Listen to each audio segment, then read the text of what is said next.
네, 안녕하세요. 오늘 한국전력 주가 심층 분석에 오신 여러분 환영합니다. 저희가 이 방대한 자료들을 좀 살펴봤는데요. 재무 상태부터 시작해서 주가에 영향을 주는 여러 복잡한 요인들까지 한번 깊게 파고들어 보겠습니다. 오늘 저희 목표는요, 이 정보들 속에서 핵심을 좀 뽑아내고요. 최근에 한국전력 주가가 왜 이렇게 올랐는지, 그 배경에는 어떤 큰 그림이 있는지 여러분과 함께 이해해보는 겁니다. 앞으로 뭘 좀 주목해야 할지 바로 시작해보죠. 자, 그럼 숫자부터 한번 볼까요? 요즘 한국전력 주가 정말 뜨거웠습니다. 지난 1년 동안 보니까 95% 넘게 올랐더라고요. 그리고 바로 어제죠. 2025년 6월 25일 종가가 46,600원, 4만 원을 훌쩍 넘겼어요. 이 상승세, 대체 이유가 뭘까요? 그냥 기대감 때문인가요? 네. 그게 뭐랄까 전형적인 턴어라운드, 그러니까 실적 개선에 대한 기대감이 아주 크게 작용한 걸로 보입니다. 혹시 2022년에 그 32조 원 넘는 영업 손실 기록했던 거 기억나시나요? 어마어마했죠. 네네. 그때 정말 충격적이었죠. 맞아요. 그 주된 이유가 이제 치솟는 연료비를 전기요금에 바로바로 반영을 못했기 때문이었거든요. 근데 이제 상황이 좀 바뀐 거죠. 2023년 들어서 적자 폭이 크게 줄었고요. 보내주신 자료 예측치를 보니까 2024년에는 영업이익이 한 8조 3천억 원. 상당한 흑자 전환이 기대되고 있습니다. 드디어 흑자로 돌아서는군요. 네. 주로 이제 연료 가격이 좀 안정화됐고 또 과거에 올렸던 요금 인상 효과가 좀 시차를 두고 나타나기 시작하는 거죠. 그래서 뭐 ROE 같은 수익성 지표들도 이제 최악은 벗어나서 반등하는 모습이고요. 시장은 이런 회복 스토리에 지금 반응하고 있다. 이렇게 봐야겠죠. 흑자 전환 예상이라니 분명히 좋은 소식이긴 한데요. 근데 보내주신 자료 보면 여전히 부채가 너무 많다는 지적이 있더라고요. 재무적으로 진짜 최악은 벗어난 걸까요? 아니면 뭐 아직 좀 불안한 상황인 건가요? 그거 정말 중요한 포인트입니다. 이익이 개선되는 건 맞는데 이 부채 부담은 뭐 여전히 상당합니다. 부채 비율이 2023년에 540% 넘었었거든요. 최고치였죠. 540%요? 와. 네. 그거보다는 좀 나아질 걸로 보이는데 2024년 예상치도 한 496% 정도.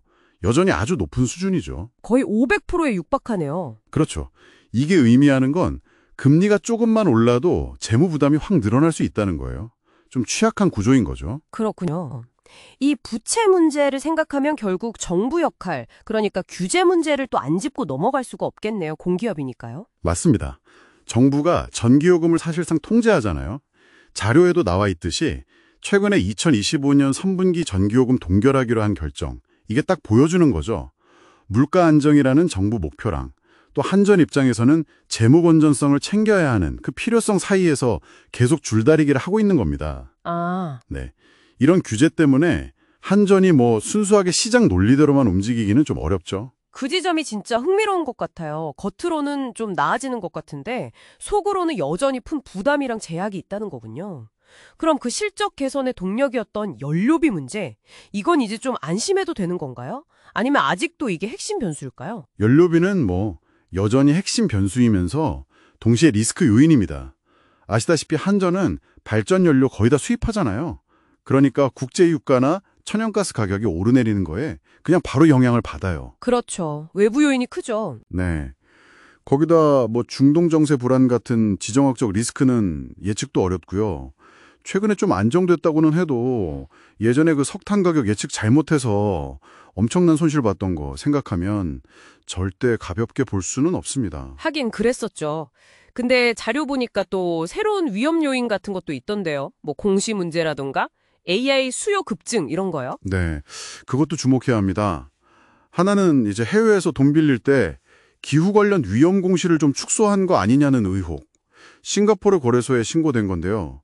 이게 만약 사실이면 투자자 신뢰도 문제도 있고 나중에 자금 조달할 때 비용이 더 들 수도 있겠죠. 그렇겠네요. 그리고 또 다른 하나는 AI 데이터 센터 이런 것 때문에 전기 수요가 엄청 늘어나는 거예요.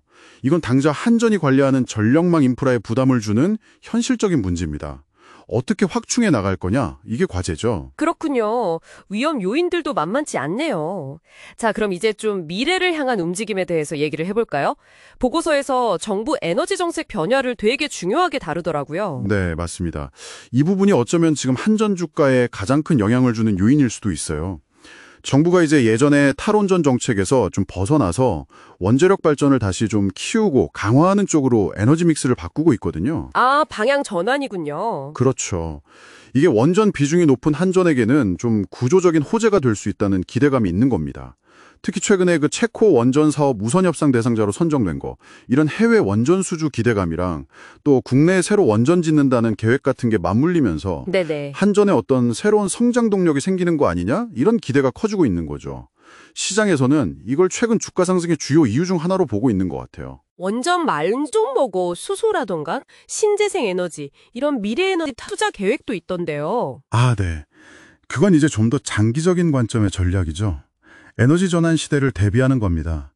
앞으로 늘어날 전기 수요에 대응하고 또 여기저기 흩어져 있는 태양광, 풍력 같은 재생에너지 발전소들을 효율적으로 연결하려면 송전망 투자가 엄청 필요하거든요. 그렇죠. 망이 중요하죠. 네. 그래서 이걸 에너지 고속도로라고 부르면서 전국적으로 대규모 투자를 하겠다는 계획입니다. 단순히 국내에서 전기파는 걸 넘어서 미래 에너지 시스템 구축에서 좀 핵심적인 역할을 하겠다는 거죠. 새로운 사업 기회가 될 수도 있고요. 들어보니까 한국전력이 실적은 좀 회복되면서 원자력 중심의 에너지 정책 변화라는 어떤 강한 바람을 탄 것 같긴 하네요.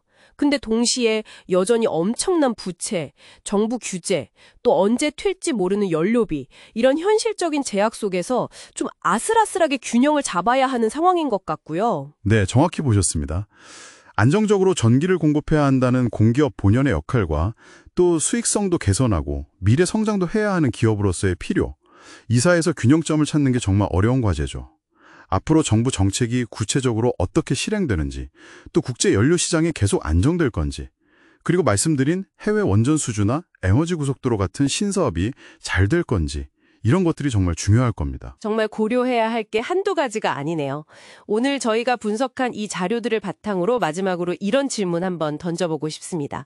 에너지 전환, 그러니까 원전 더 짓고 신재생 에너지 연결하고 전력망 새로 깔고 여기에는 정말 천문학적인 돈이 들 텐데요. 지금 한전이 안고 있는 이 막대한 부채를 생각하면 과연 이 엄청난 계획들에 필요한 자금을 어떻게 계속 조달할 수 있을까요? 특히 우리 국민들 부담으로 이어질 수 있는 전기요금 대폭 인상 없이 이게 가능할지 그 해법은 뭘지 한번 깊이 고민해 볼 필요가 있겠습니다.